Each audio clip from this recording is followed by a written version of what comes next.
So g'day and welcome back to my humble home.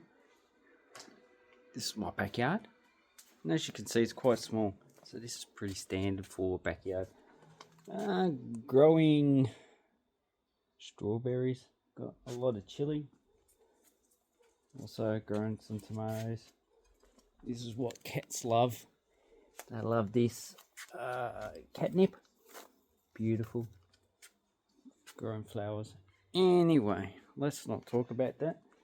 What I'm trying to do is actually catalogue the actual rock that I've got. So when I'm out, I actually do collect a lot of rock.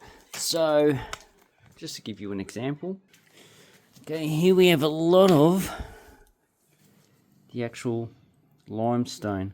So this is calcareous and it's made up of microfossils mostly. Now probably some brachiopods. This is all broken up, so it's all been crunched up, so it's more like a shoreline deposit, probably been washed out to a more passive. It's been here a while, so obviously spiders, they do love it. See, they lay the eggs underneath it, but you can't really see that many fossils in the actual rock.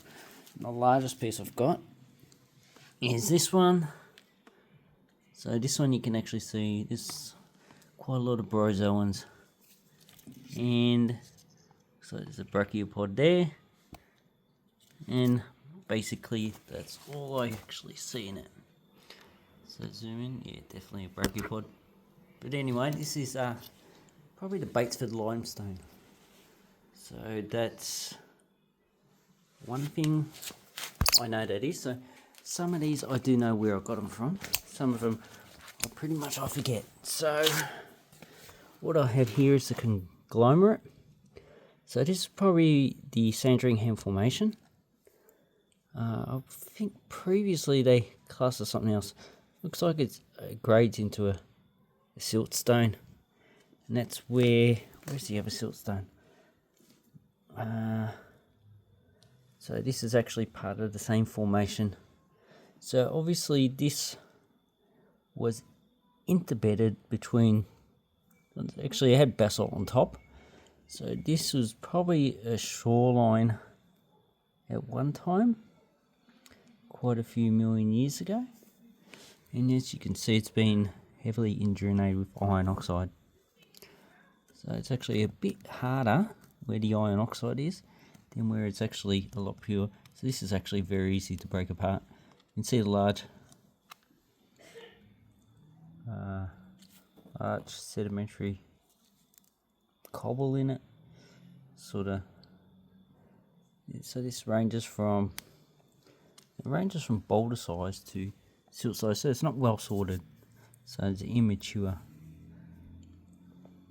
so it's pretty much a conglomerate. Then we have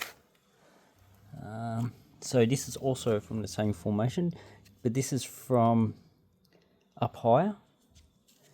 So this actually overlies. This is a sandstone, grey sandstone. It's quite mature, it's been well sorted, and it was actually on top of the actual conglomerate. So obviously this is a more energy enriched environment. It could also be like an actual entrance of, so a mouth of a river, and this one will be later on, obviously when things become a lot more quiet. Okay, so what else do we have? Okay, we have some of this basaltic material, although to me it looks like a sandstone, and I'm not too sure. So this one I got a Gisborne. So I need to actually research this. It does look like it's probably made out of bloody mosquitoes. Okay, so this is probably like a tough type material. So it caused when the volcano actually spewed material out in the atmosphere.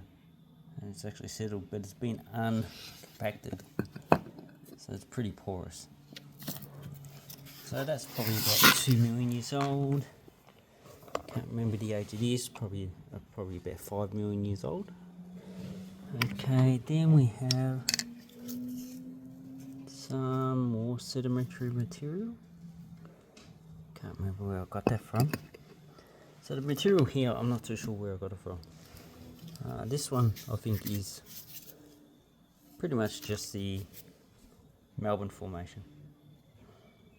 So fairly unfossiliferous. It's usually massive. Has a lot of boomer sequences in it, but you can't see it here.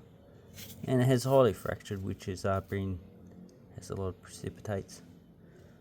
Although a lot of places it's been bioturbed, but I don't see any of that here. Okay, then we have some fairly weathered material. So Chuchu has a lot of quartz in it. So this is probably also looks probably a caustic sandstone. Not too sure where I got that from. This one looks like it is a tuff. So a lot of volcanic ash that's been deposited and it's uncompacted, but it's actually well cemented. So can't remember where I got that from either. Here we have a typical sandstone.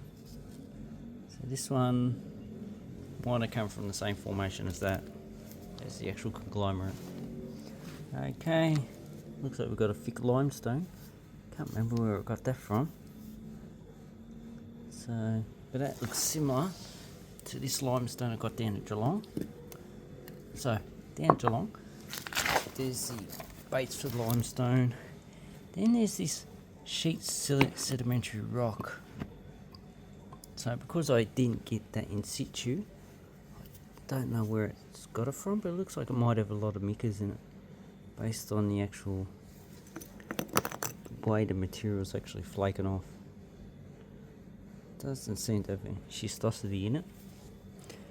Okay, they've got a massive limestone. I did do a video in the past where I showed that this is limestone using acetic acid. Okay, and this is one of the interesting ones. So this is from the Castlemaine group up near Ballarat, and this one is quartz breccia. I did make another video before. So this was probably excavated sometime, because it was actually on top of the ground, and there's been lots of development around the area, so it's probably an excavated dump there. But this is probably from just a local landslide of, who knows what the age of the landslide is, because I don't have the information about the formation where it was actually dug up.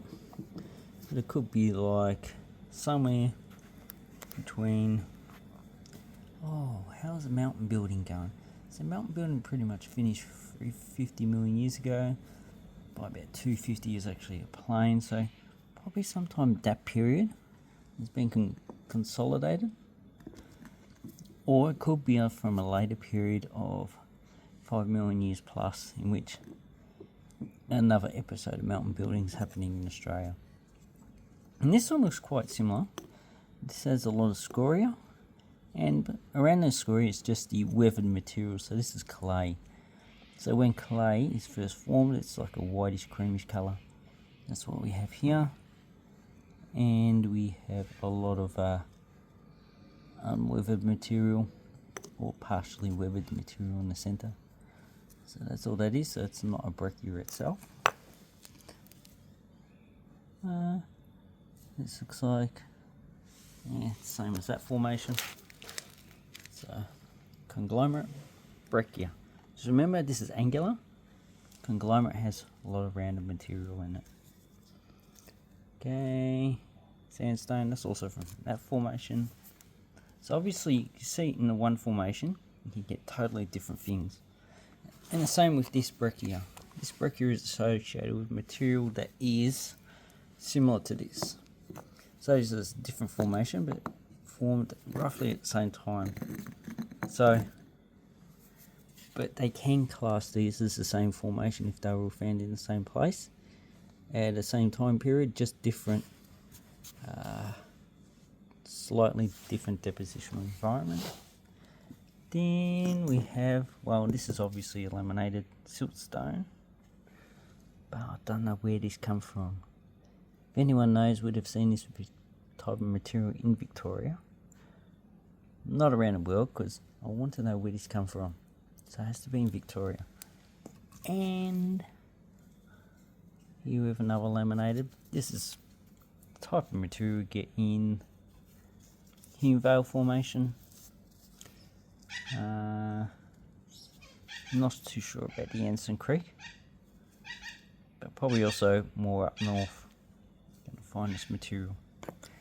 And the last one, which I don't know where I got, it looks like the same material as that in the actual lamination, but obviously the material is quite different. This feels silty, and it's also a lot darker. So I'm not too sure where this comes from. Anyway, these ones go. Okay, this is Teolotus. This is a native Australian plant. It's I love this plant. It's beautiful. Grows in drier regions of Australia. Obviously, we don't get it around here. And another one of my favourite plants, kangaroo paw. Grow native to Western Australia. Beautiful plant. The rest are not native. Growing potatoes. Okay, so here's the other. So this is a granodiorite. This is a granodioritic gneiss. Then we have a siltstone, and this one. This is it's part of the actual Hume Vale Formation. Then we can't remember where this is near Heathcote. This is a quartzose. Some people call it quartzite, but it's just it's not a metamorphic rock. It's just a well cemented sandstone. You have more of it. So this is all from Heathcote. Yeah, I need to look up, and here is another lot of the actual limestone down from the Batesford Formation. Anyway, so I need to catalogue all these, and each time, no, I don't know where those come from, because I found them in imported material they were using for a housing lot, so it wasn't actually supposed to be in there. So anyway, let me know what you think of these rocks and what's your interpretation of what they are.